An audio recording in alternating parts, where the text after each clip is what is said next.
সে আজ থেকে বহু যুগ আগের কথা। বিষ্ণুচক্র সুদর্শন দ্বারা খণ্ডিত হওয়ার পর দেবী সতীর মালাই চাকি এসে পড়ে আসামের খাসি ও জয়ন্তিয়া পাহাড়ে। সেখান থেকে এই দেহাংশ নদীপথে আসে দামোদর তীর আমতায়। একদিন এই এলাকার এক সাধক জটাধারী চক্রবর্তী নদীর ধার দিয়ে যাচ্ছিলেন।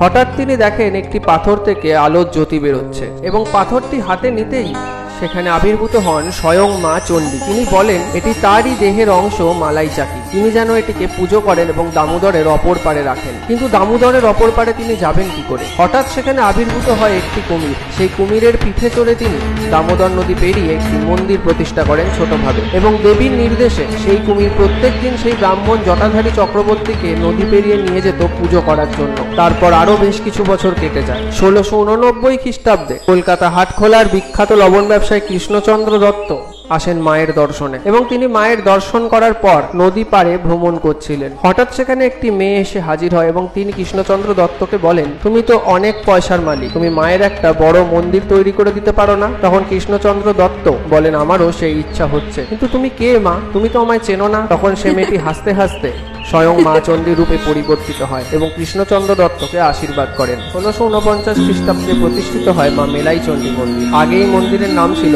মালাই চণ্ডী, সেখান থেকেই বদলে হয়েছে মেলাই চণ্ডী। বলা হয় এই মায়ের শরণে গেলে প্রত্যেকের রোগ মুক্তি হয় এবং সমস্ত বাধা কেটে যায়।